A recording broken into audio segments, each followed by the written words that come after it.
안녕하세요. 오늘도 사연 살롱을 찾아주셔서 감사합니다. 저는 딸아이를 혼자 키우고 있는 돌싱 직장맘입니다. 결혼 생활은 11년 정도 했었는데 10년 넘게 같이 살았던 남편이 저랑 딸보다 자기 동생이 더 안쓰럽고 소중하다고 해서 미련 없이 갈라섰어요. 신우도 정말이지 구제불능인데 남편까지 뭐가 중요한지 모르고 한심하게 선을 넘으니 도저히 참을 수 없었거든요. 그리고 이혼한 지금도 제 선택에는 후회가 전혀 없는데 풀리지 않는 미스테리가 있어 사연을 보내게 되었는데요. 부디 제 사연을 끝까지 들어주시고 제 속이 뻥 하고 뚫릴 수 있는 조언들 부탁드려 봅니다. 저와 남편은 대학에서 만났어요. 남편이 저보다 한 살이 많았는데 같은 과 한 학번 위 선배였죠. 그리고 저는 술을 잘 못 마시는데요. 그에 반면 남편은 그 어린 20대 초반부터 주량이 남달랐었죠. 나중에 알고 보니 집안 전체가 술이라면 둘째라면 서러운 그런 집구석이더라고요.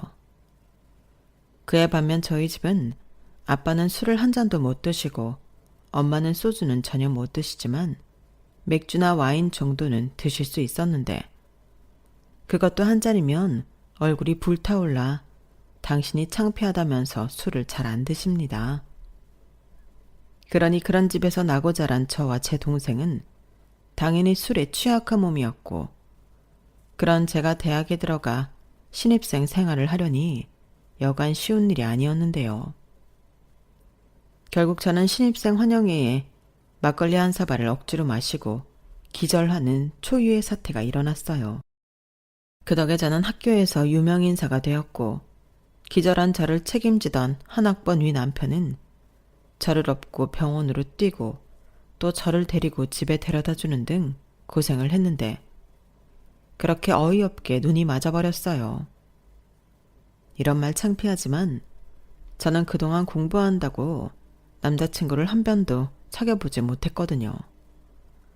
그러니까 알에서 깨어난 병아리가 처음 본 닭을 보고 엄마라고 할 듯 이성에 관심이 많고 연애를 하고 싶던 제 눈에 비친 남편을 저는 좋아하지 않을 수가 없었는데요. 지금 생각해도 그랬던 제가 너무 안타까워요. 왜 하필 그놈이냐고요. 그리고 좋아하는 마음이 생긴 이후로는 그놈의 모든 단점도 장점처럼 마법에 걸리고 말았는데 심지어 술을 잘 먹는 것도 멋있어 보였어요. 하지만 다행히 연애 반년 만에 그런 말도 안 되는 콩깍지는 벗겨졌는데 다른 연인처럼 만나고 헤어지는 걸 반복하며 긴 연애를 이어갔죠. 심지어 저는 남편이 군복무를 마치고 돌아오는 기간에도 남편과 만나고 있었어요. 그리고 제가 먼저 취업에 성공해 회사를 다니기 시작했고 남편 역시 1년 뒤 저랑 다른 회사에 취직해 사회인이 되었는데 그때부터 본격적으로 술과의 전쟁이 시작되었어요. 이 인간이 술만 마시면 연락이 되지 않더라고요. 그 덕에 저 혼자 참 마음고생도 여러 번 했는데 그때 그놈과 끝을 냈어야 했거늘 그러지 못해 그 죗값을 아주 톡톡히 치렀죠. 그때 분명히 그런 생각을 했었거든요. 저런 놈과 결혼하면 저 술 때문에 내가 내 명에 못 살지. 결혼은 절대 아니야. 라고 생각하며 몇 번이고 남편과 헤어질 생각을 했는데 그놈의 정이 뭔지 결국 남편과 헤어지지 못하고 결혼까지 하게 되었어요. 헤어지기로 마음을 먹으면 희한하게 아쉬운 미련 같은 것이 남았거든요. 그리고 같이 지내온 시간이 긴 만큼 빌어먹을 추억도 많았는데 그런 기억들 때문에 그놈과 헤어지지 못했던 거죠. 오죽하면 주변 친구와 선배들이 니들은 이미 정신적으로 부부 같은 사이야. 그러지 말고 인정하고 이참에 결혼을 해. 라고 했는데 어느 순간부터 저도 결혼을 하면 그 상대는 남편일 거라고 생각하게 됐어요. 그러면서 남편도 저랑 같은 생각이라며 결혼 이야기를 자연스럽게 나누게 되었고, 그땐 그게 무슨 설레고 좋은 일이라고 저희 두 사람은 연애 6년 만에 결혼하게 되었죠. 그때 남편과 똑같은 시댁 식구들 셋을 패키지로 받게 되었어요. 그게 저에겐 판도라의 상자 같은 거였어요. 절대 열어보면 안 되는데 그걸 굳이 열어서 그 더러운 꼴을 다 봤거든요. 정말이지 할 수만 있다면 당장 꽁꽁 싸매서 어디 아무도 모르는 곳에 던져버리고 싶었는데 제 손에 더러운 거 안 묻히겠다고 피한 것이 천치의 한이 되었어요. 일단 시댁 식구들을 다 모아놓고 보니 그나마 제 남편이 제일 정상적이었거든요. 그래서 가급적이면 비정상적인 다른 식구들과는 멀리 하고 싶었고, 그러면 그럴수록 식구들은 제가 자기들을 싫어한다며 어떻게 해서든 저랑 술을 마시면서 친해지고 싶어 했는데요. 아, 여기서 한 가지 의문이 있는데 술을 좋아하는 사람들은 왜 술만 마시면 다 친해질 수 있다고 생각하는 걸까요? 저는 술을 마시든 아니든 싫은 사람은 싫은 사람일 뿐인데 시댁 식구들은 술을 마시면 원수도 친구가 될 수 있다고 생각하는 사람들이었어요. 그래서 술을 잘 못하는 저를 어떻게 하든 술을 먹이려고 했어요. 아우, 너는 이 좋은 걸 왜 못 마신다고 그러니? 자고로 술이란 먹을수록 는다. 어머니, 저는 술을 마시면 얼굴도 빨개지고 심장도 너무 빨리 뛰어서요. 그게 알코올을 분해하는 효소가 없는 사람들이 그렇다고 하는데. 어머, 누가 그런 말도 안 되는 소리를 했어. 술은 음식이야. 네가 마실 수 있다고 생각하면 마실 수 있고 또 자주 마시다 보면 느는 건데 괜히 네가 그런 생각으로 술은 안 마시려고 하니 몸도 그러는 것 같은 거지. 다 기분 탓이야. 나도 이 집에 시집 오기 전에는 술 한 모금도 못 마셨다? 네?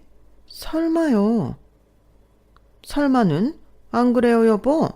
네 시아버지한테 물어봐. 그래, 그건 네 시어머니 말이 맞다. 애들 외가가 좀 엄해서 여자들은 술을 못 마시게 했지. 근데 막상 마셔보니 말술이었어. 나랑 결혼하고 그걸 발견한 거지. 대박이지 않냐? 어머, 여보. 새 식구 앞에서 그렇게 말하면 어떡해요? 얘가 날 뭘로 알겠어요? 뭘로 알긴 술 잘 마시는 시어머니로 알겠지. 난 강요하는 타입은 아니지만 이왕이면 며느리도 술을 잘 마셔서 같이 즐길 수 있었으면 좋겠다. 같이 마시고 어울리면 좋잖아. 금방 친해지고. 아버지, 그리고 엄마, 그만들래. 지영이가 싫다고 하잖아. 난 술 못 마시는 여자가 좋아.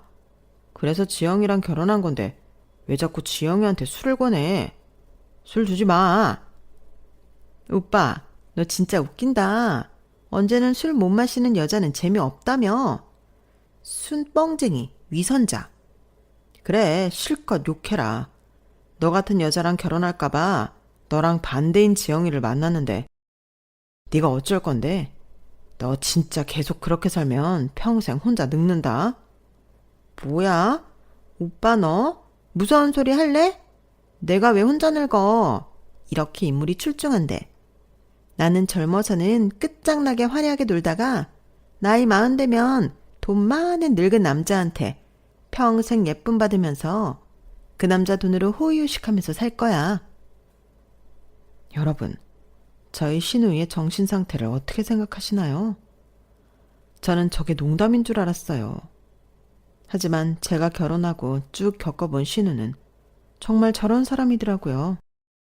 백조인 주제에 갖고 싶은 것도 많고 하고 싶은 것도 많아서 부모 등에 빨대를 꽂고 등골을 쪽쪽 빨아먹었는데 거기에 잊을만 하면 술 먹고 사고 쳐서 깽값 물어주게 만드는 그런 골치덩어리였죠.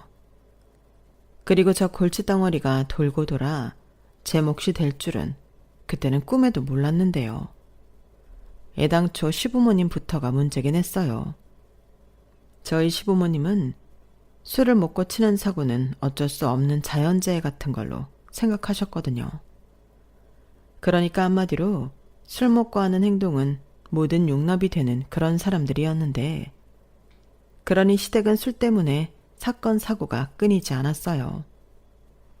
우선 시아버님으로 말하자면 술 먹고 취해서 길바닥에 주무시다 위험했던 적도 많았는데, 경찰들이 친히 집까지 데려다 서비스를 매번 받으시니 동네에서 유명하지 않을 수가 없었고, 거기에 시어머니 역시 만만찮은 사람이었는데 시집 오기 전에는 술 한 모금도 못 드셨다는 분이 그렇게 술만 드셨다고 하면 노래방을 가셔서는 그렇게 젊은 남자들을 꼬시려 했다는군요.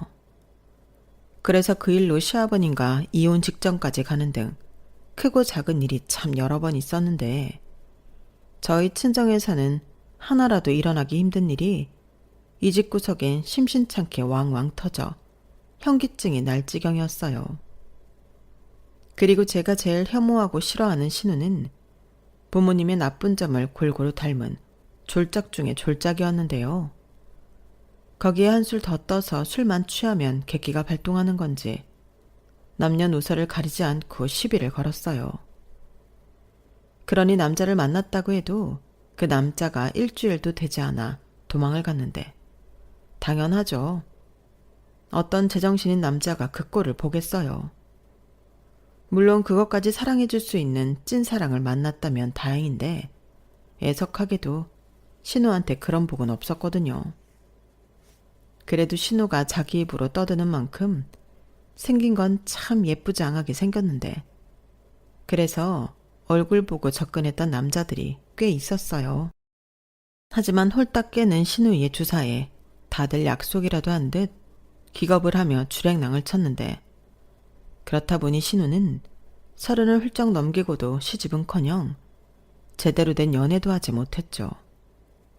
거기에 직업도 없는 백조신세였으니 시부모님, 특히 시어머니의 걱정이 많으셨어요. 그래서 당신의 인맥을 총동원해 어렵사리 신우를 취직시킨 적도 2번 있었다고 들었는데, 그때도 그놈의 술 때문에 제대로 다닌 적이 없다고 하더라고요.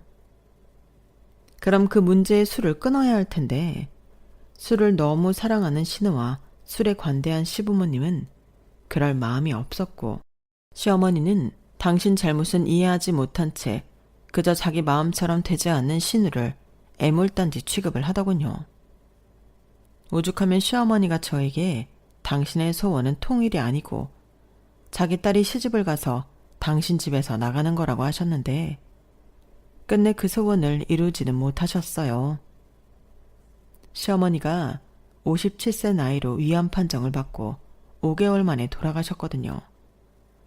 그리고 암의 원인 역시 술을 빼놓을 수 없었는데요. 그래서인지 술 좋아하는 다른 가족들이 충격을 많이 받은 듯 했어요. 특히 시아버님이 그러셨는데, 시어머니의 장례가 끝난 날 당신은 술을 끊겠다는 걸 가족들 앞에서 파격적인 선언을 하시더라고요. 하지만 그 선언도 3일을 넘기지 못했는데 당신도 민망하셨는지 서서히 줄여나가겠다고 말을 바꾸셨는데, 솔직히 그건 저에게 별로 중요한 일이 아니라 별 감흥이 없었는데, 문제는 그 이후였어요. 시아버님이 다 큰 딸과 단둘이 사는 게 힘드셨는지 큰아버님이 계신 고향으로 내려가겠다고 하셨는데요. 그럼 자기 손으로 하나도 할 줄 아는 게 없는 신우는 어떻게 하라는 건지 골치가 아팠어요. 그런데 시아버님은 마치 그건 내 문제가 아니라는 듯 5년 후엔 남은 여생은 고향 땅에서 편하게 보내시겠다며 은퇴 준비와 주변 정리를 하겠다고 하셨는데, 펄쩍 뛰기는 신우 역시 마찬가지였죠. 자기는 어떡하냐고 방방 뛰더라고요. 아빠는 어쩐 사람이 그렇게 무책임해? 그런 일이 있으면 나랑 상의를 해야지. 5년 금방인데. 그럼 나는 어디서 살아? 오빠네 가서 살라고? 네? 아가씨, 그건 아니죠. 저희 집이 넓지도 않고 방도 2개뿐인데 어디서 생활하시게요? 누가 거기로 간대요? 말이 그렇다는 거죠. 나도 거기 가기 싫어요. 애 있는 집은 딱 질색이란 말이에요. 소정이 걔는 아무리 조카라서 예쁘게 봐주려고 해도 찡찡거리고 시끄럽고 진짜 별로거든요. 신우는 제 딸이 유난스러워서 싫다며 자기도 우리 집에 오기 싫으니 나대지 말고 가만히 있으라는 듯 저에게 눈까지 흘기며 말했어요. 물론 저도 그 순간에 너무 놀라고 당황스러워서 신우한테 그렇게 말했는데 저런 말까지 들으니 기분이 나쁘더라고요. 그리고 시아버님은 한심하다는 듯 당신 딸을 보더니 내가 아무렴 네 생각도 안 하고 결정했을까봐 그때 가서 돈 2천 해줄 테니까 너도 너 살 집 구해. 그 전이라도 살 길 찾아서 나가면 좋고 그래도 2천만 원은 자립자금으로 줄 테니까 솔직히 전세는 어려워도 월세 보증금은 되잖아. 뭐? 꼴랑 2천만 원? 그럼 매달 월세는 아빠가 내줄 거야? 그야 그건 네가 해결해야지. 언제까지 부모 피 빨아먹고 살 건데. 이봐봐. 내가 그래서 아빠한테 무책임하다고 하는 거야. 나았으면 끝까지 책임을 져야지. 그러면 적어도 걱정은 하지 않게 전세 정도는 얻어주고 가든가. 전세 같은 소리 하네. 시끄러워. 나 먹고 살 것도 없어. 그때는 나도 백수야. 솔직히 이 나이 먹도록 편하게 놀고 먹게 해줬으면 나도 할 만큼 했지 않냐? 그래, 마을 나온 김에 얘기 좀 하자. 툭 까놓고 다 큰 니들이 이제 내 용돈이랑 생활비 정도는 해결해 줘야 하는 거 아니냐고.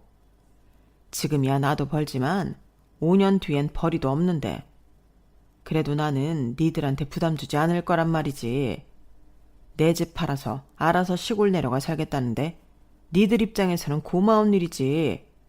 그리고 특히 은진이 너는 양심 좀 가져. 이러다가는 아빠도 네 엄마처럼 내 명대로 못 살고 병나서 죽는 걸 보고 싶어? 아빠는 왜 말을 그렇게 해? 그리고 나 아직 엄마 보내고 심적으로 힘들어. 그런데 나더러 혼자 알아서 살라고? 누가 지금 당장 그러래. 5년 있다가 한다고. 그니까 너도 준비를 해, 이 기집애야. 네 엄마를 생각해서라도 이젠 정신 좀 차리라고. 진짜 너무해. 친아빠 맞아? 오빠 너는 왜 가만히 있어? 무슨 말이라도 해봐. 이러다 진짜 아빠가 집 팔고 시골 가면 어쩌려고 그래? 장가 갔으니 뭐 이젠 관심 없다 이거야? 누가 그렇대? 그리고 너 꼬박꼬박 오빠한테 너라고 할래? 아빠가 이미 저렇게 결정했는데 내가 거기에 대고 뭐라고 해? 이미 다 끝난 얘기야. 아빠도 많이 생각하고 내린 결정이겠지. 들어보니 틀린 말도 없잖아. 5년이면 너도 뭐든 할 수 있어. 불평만 하지 말고 생각을 해. 너도 이렇게 계속 빌붙어 살 순 없잖아. 진짜 나중에 어쩌려고 그래. 그냥 이번이 좋은 계기라고 생각하고 뭐든 해. 계기는 개뿔. 진짜 너무들 하네. 그러니까 내 편은 한 명도 없단 소리지? 몰라. 나 그냥 막 살아버릴 거야. 나중에 후회들 하지 마. 신우는 뭐가 그렇게 불만이고 서운한지 신경질적으로 자리를 박차고 일어났어요. 당시 저희 부부한테는 6살인 딸이 있었는데 신우는 그런 조카가 너무 시끄럽고 귀찮다면서 싫어했거든요. 저희 딸이 그래도 예쁜 고모라고 시댁에 가면 고모랑 놀고 싶어 했는데 그럴 때면 신우는 질색팔색했어요. 다른 집 신우들은 그래도 조카는 예뻐한다고 하던데 저희 신우는 그런 게 없더라고요. 그래서 가뜩이나 마음에도 들지 않는데 저런 신우를 우리 집에 데리고 와야 할까봐 저는 싫었고 신우 역시 우리 집은 오기 싫다고 하는데 처음엔 기분이 나빴지만 나중엔 차라리 잘 됐다 싶더라고요. 이번만큼은 신우이와 제가 마음이 통했으니 우리 같이 사는 일은 없을 거라고 생각했는데 그렇게 시아버님의 귀향 소식을 듣고 집에 온 날 남편이 뭐가 불만인지 얼굴이 퉁퉁 부어 있었어요. 제가 자기 동생한테 했던 말이 거슬렸다고 하더라고요. 당신은 꼭 그렇게 애 서운하게 말을 해야 했어? 내가 뭘? 아빠 얘기 떨어지기가 무섭게 자기가 먼저 은진이한테 그랬잖아. 우리 집이 넓지도 않은데 어딜 와서 사냐고. 지금 당장도 아니고 5년 뒤 일인데 그게 발끈할 일이었어? 그게 사실이니까. 아무리 그래도 그렇지. 자기 속마음을 대놓고 그렇게 말하는 게 어딨냐고. 내가 진짜 그때 바로 이야기하려고 하다가 당신 체면 생각해서 참은 줄 알아. 아, 그래서 내내 꿀먹은 벙어리처럼 입 다물고 있었던 거야? 내가 한 말에 화가 나서? 그래, 입장을 바꿔놓고 생각해봐.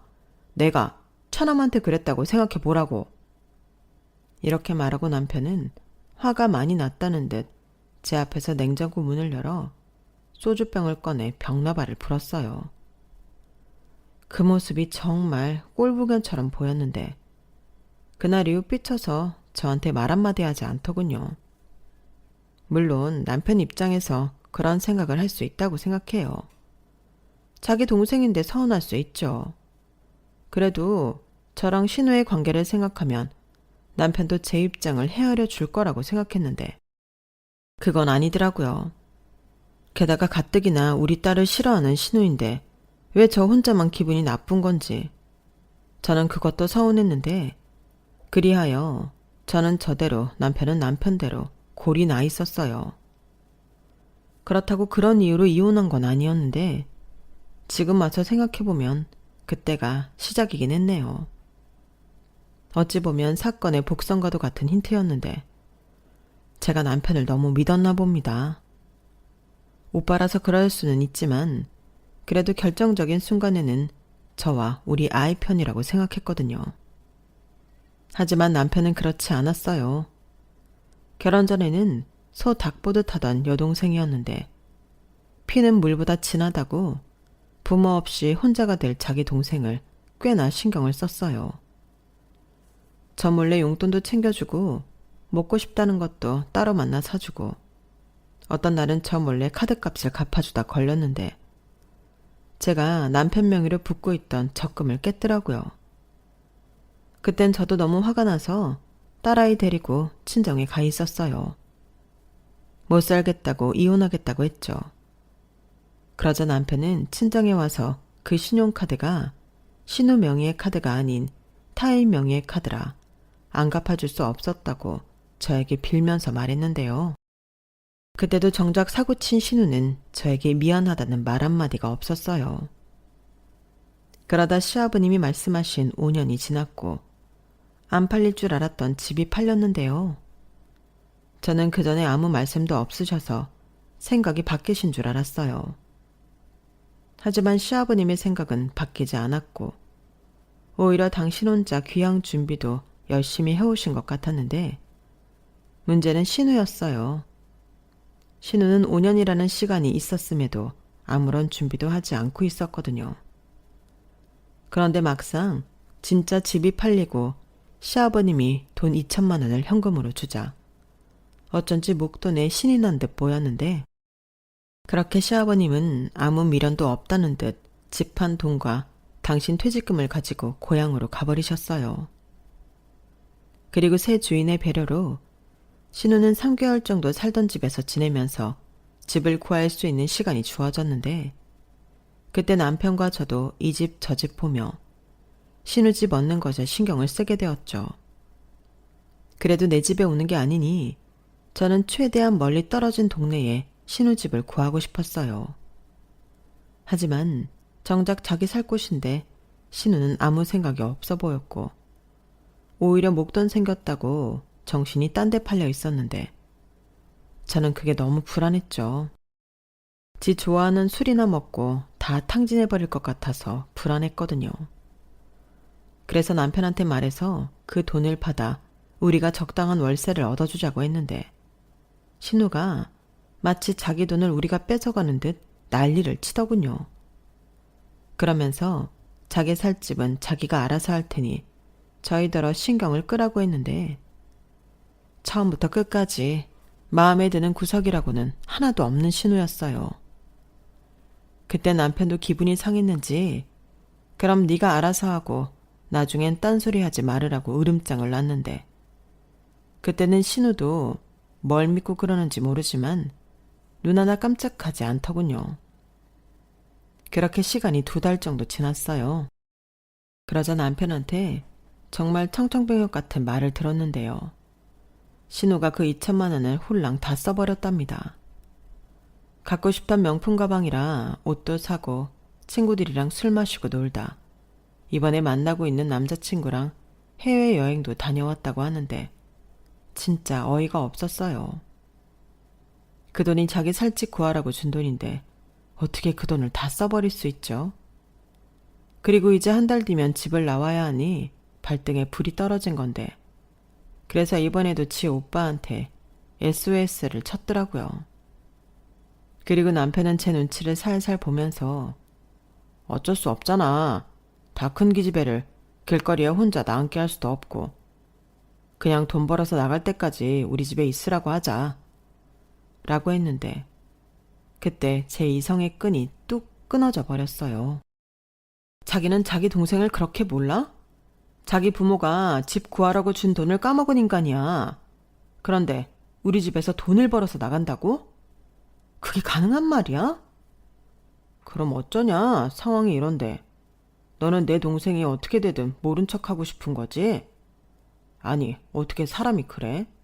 아무리 내 동생이 싫어도 그렇지. 이건 인간적인 도리잖아. 도리?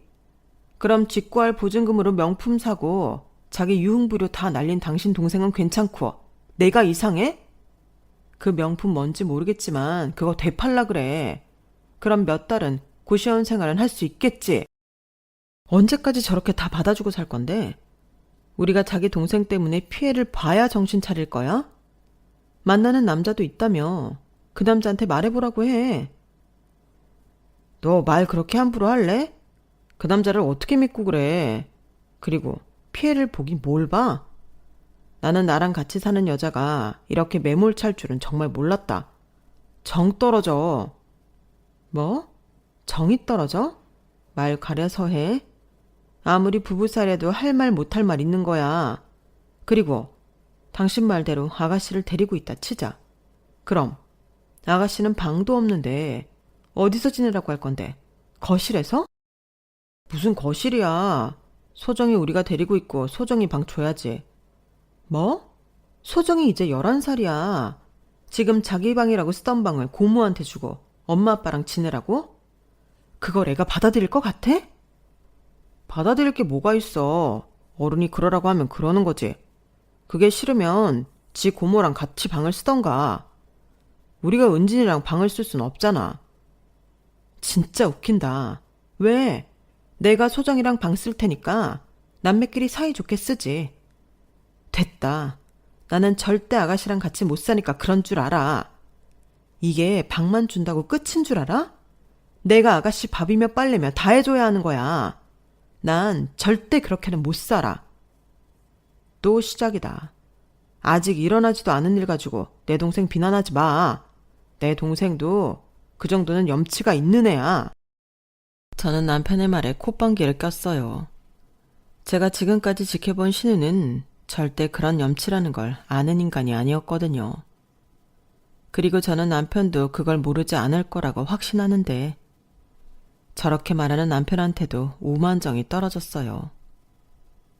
그렇게 저희 부부는 신우 때문에 감정 싸움을 하게 되었고 나중에 남편이 저한테 제가 어느 순간부터 자기 동생뿐만 아니라 자기 집을 무시했다며 기분 나빴다고 얘기했고 저는 맹세코 그런 적이 없었기에 그게 무슨 개똥 같은 소리냐고 맞섰는데 그렇게 싸움이 커졌어요.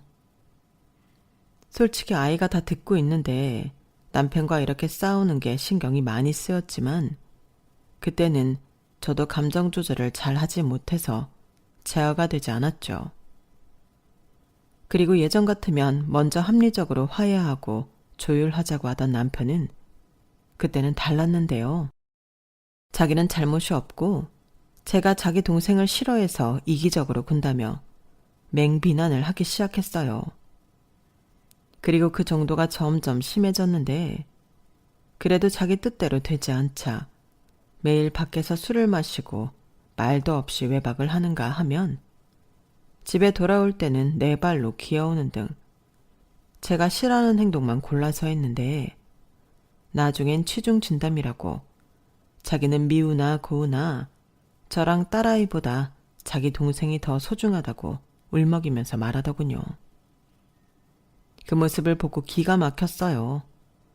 그리고 어찌나 꼴보기 싫은지 내가 저런 남자를 사랑해서 결혼하고 또 아이까지 낳고 10년 넘게 살았다는 게 수치스러웠어요. 그냥 그 순간에 속고 살았다는 생각밖에는 들지 않더라고요. 게다가 자기 처자식보다 동생이 더 소중하다는 말이 자기 자식 낳고 키우고 있는 와이프한테 할 소리입니까? 물론 속으로는 그렇게 생각할 수도 있겠죠. 하나밖에 없는 동생이니까요. 하지만 자식보다 자기 동생이 더 중요하다는 그렇게 대놓고 말하는 남편에게 저는 실망했고 그 말에 상처 입은 저는 아이를 데리고 친정으로 들어갔는데요. 며칠이 지나도 남편은 빌러오르지 않았어요. 빈다고 용서할 생각도 없었지만 남편이 사과도 하지 않는다는 것이 저에겐 점점 더 큰 상처로 다가오더라고요. 10년이면 강산도 변할 만큼 오랜 시간인데 그런 긴 시간을 한 입을 덮고 우리 집 가장이라고 생각하던 남자가 우릴 그 정도밖에 생각하지 않았다는 게 용납되지 않았어요. 그럼 우리 사이에 태어난 딸아이는 뭐가 되냐고요. 그래서 저는 이혼하기로 결심을 했고 친정 부모님에게 말씀을 드렸는데 처음엔 신우 때문에 그런 거면 다시 생각해 보라시며 당신들 노후 자금이라도 보증금으로 빌려주시겠다고 하는데 왜 저희 부모님이 문제의 신우 때문에 노후 자금까지 손을 대야 하는 건지 화가 났어요. 그리고 이런 과정에서 저희 딸은 엄마, 그냥 아빠랑 이혼해. 나는 아빠가 매일 술 마시고 소리 지르는 것도 싫고 엄마가 이렇게 힘든 것도 싫어. 고모랑 같이 살면 엄마 더 힘들잖아. 나 아빠 안 보고 살아도 돼. 라고 하는데 고맙다기보다 미안했어요. 아직 어린 나이인데 저런 생각을 하게 했다니 부모로서 너무 미안하더라고요. 그리고 아이 교육이나 환경을 생각해서라도 이 문제는 빨리 끝내는 게 맞다고 생각했는데요. 제가 남편한테 이혼 통보를 하자 남편은 처음에 자기가 왜 이혼하냐고 큰 소리를 내더니 이윽고 그러자고 하더군요. 그래, 나도 너 같은 매몰찬 여자랑은 더는 살기 싫다. 아주 걸핏하면 친정 가는데 나는 뭐 그럴 때마다 빌려갈 줄 알았어? 그러니까 나를 무시하고 내 가족을 무시했지. 야, 됐다. 이혼해. 근데 이혼 사연은 없어. 내가 뭐 바람을 피웠냐, 도박을 했냐? 그러니까 위자료는 꿈도 꾸지 말고 우리 사는 집 팔아서 반 나누자. 차라리 잘 됐어. 그 돈으로 은진이랑 둘이 살 집 구하면 되겠다. 어차피 지금 너 나가고 소정이 들어와 살고 있거든요. 뭐? 아직 이혼도 안 했는데 아가씨가 들어와 산다고? 아, 그래서 더 버텼구나. 자기 동생 데리고 왔으니까 버티다 내가 들어오면 그땐 어쩔 수 없이 살자고. 그래, 말했잖아. 어쩔 수 없다고. 그럼 오갈 데 없는 애를 버려? 나는 아무리 그래도 내 동생 그렇게는 못 둬.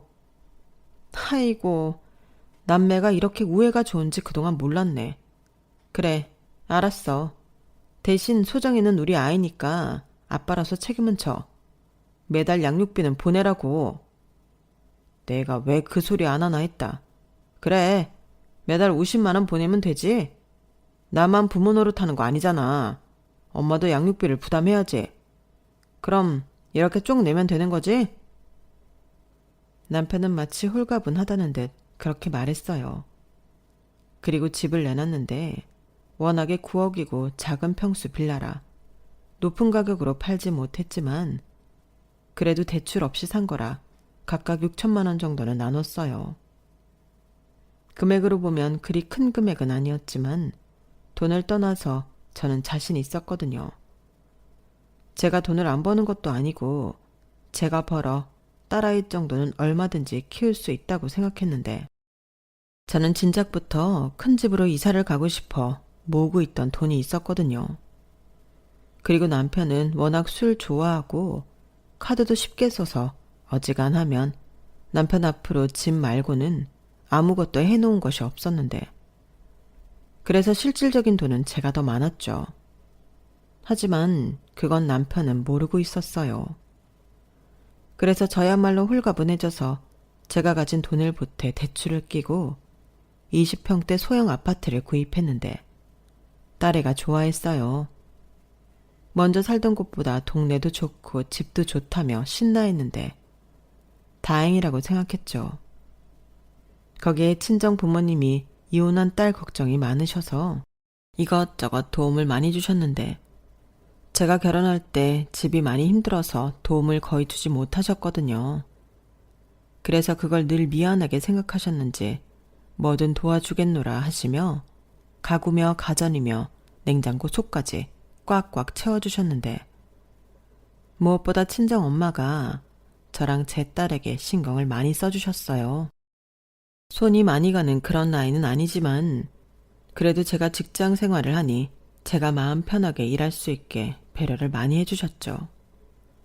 그리고 남편 역시 그래도 성실하게 매달 양육비를 보내왔는데 그 이상은 관심도 없었어요.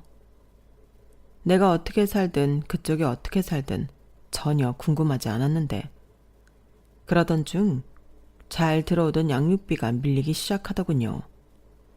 진짜 연락하기 싫었는데 5개월이 넘어가니 이 인간이 양육비를 안 주려고 무슨 수작을 부리나 싶어 연락을 했어요. 그러자 남편은 자기 동생 때문에 빚더미에 올랐다며 양육비는커녕 자기까지 길거리에 나앉게 되었다고 했는데 기가 막혔어요. 글쎄 자기 오빠 신용카드와 신분증, 거기에 도장까지 훔쳐 오빠를 상거지로 만들었는데 결국 그 빚 갚느라 저랑 나눴던 돈도 다 써버렸다고 하더라고요. 그래서 자기는 고시원에서 지내고 있고 아직도 다 갚지 못한 돈 때문에 아이 양육비를 보내지 못했다며 이제 와서 미안하다고 하는데 진짜 황당했어요.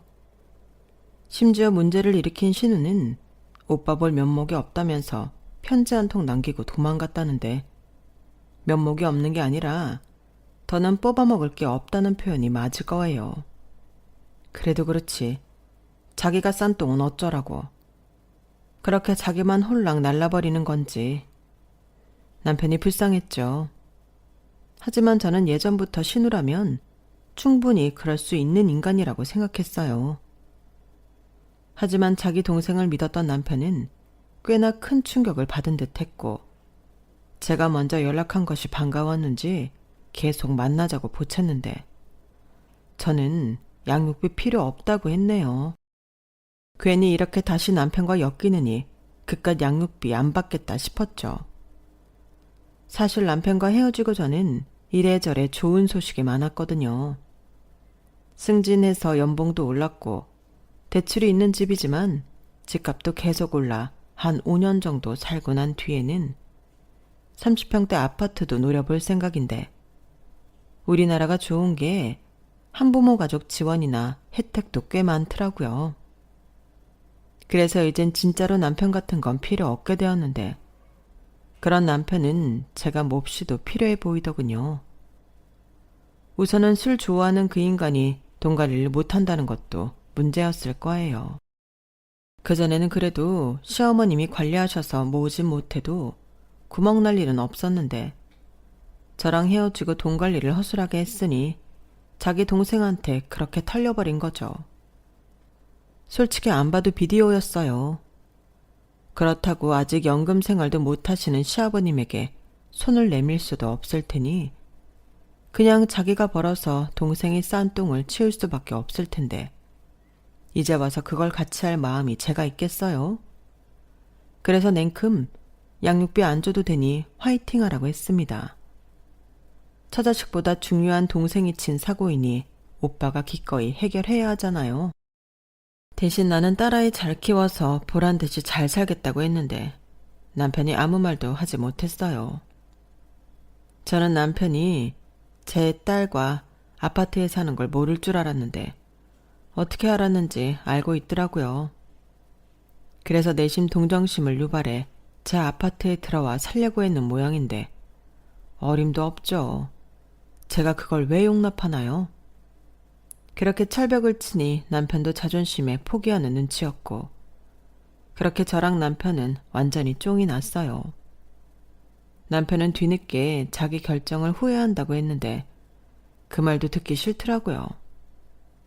남편 말이 헤어지고 나니 자기 가족은 동생이 아니라 정말 저랑 딸아이였다는 걸 알게 되었다나요? 하지만 저는 아직도 의문입니다. 저도 동생이 있지만 언제나 남편과 아이가 우선이었거든요. 그리고 종종 남자들이 결혼을 하면 자기 식구들만 그렇게 챙긴다고 하는데 저는 왜 그러는 건지 모르겠어요. 그건 지금도 마찬가지인데 저렇게 후회할 거면서 왜 가장 소중한 배우자에게 상처를 주는 걸까요? 늘 가까이 있어서 소중함을 몰랐다. 뭐 그런 건가요? 저는 설령 그렇다고 해도 이젠 남편과 다시 잘해볼 마음이 없네요. 지금이야 아쉽고 소중함을 깨달아 사람이 달라졌다고 하지만 그런 사람이 또 어떻게 변할지 모르잖아요. 그리고 신우가 또 어떤 사고를 쳐서 저를 또 곤란하게 할지도 모르고요. 저는 지금 이 순간에도 신우는 사고를 치고 있다고 생각하거든요. 그 사고를 그만 치려면 어쩌면 옛날 신우 말처럼 나이 많고 돈 많은 늙은 남자를 만나 그 남자가 모든 걸 돈으로 커버해줘야 가능하다고 생각하는데 그 늙은 남자는 무슨 죄예요? 저는 그래서 이 꼴 저 꼴 안 보고 사는 지금이 가장 행복합니다. 무엇보다 딸아이가 둘이 사는 지금의 환경에 만족하는 것 같아 제일 뿌듯하거든요. 그리고 할 수 있는 한 최선을 다해 아빠 몫까지 많은 걸 해내고 싶은 마음인데 그래서 앞으로는 더 열심히 바쁘게 살아갈 생각입니다. 이젠 양육비 50만 원도 안 들어오니 제가 더 열심히 일해야죠. 그리고 그 정도는 충분히 할 수 있을 거라는 자신감이 있는데 부디 제가 지치지 않고 딸아이와 행복하게 살 수 있었으면 좋겠어요. 이상 제 사연은 여기까지입니다. 이제 남자라면 지긋지긋해요. 술 문제도 그렇고 저렇게 자기 식구만 싸고 돌면서 정작 진짜 잘해줘야 하는 사람한테 상처나 주는 하등한 존재는 이제 사절이거든요. 그나저나 저도 딸아이를 키우는데 정말이지 제 딸아이는 자기 아빠 같은 사람을 만나지 않았으면 합니다. 술 못 마시는 외동이면 괜찮을까요? 농담이고요. 하도 남편한테 대어서 그런지 그런 남자랑 반대인 사람을 생각해 봤어요. 부디 우리 딸은 엄마랑 다르게 사람 보는 눈이 뛰어나길 바랄 뿐입니다.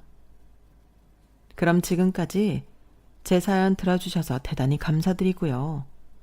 늘 건강 잘 챙기시고 좋은 일만 가득하시길 바라겠습니다. 안녕히 계세요. 여러분, 사연 댓글에 응원과 현명한 조언 부탁드려요. 좋아요와 구독은 저에게 큰 힘이 됩니다.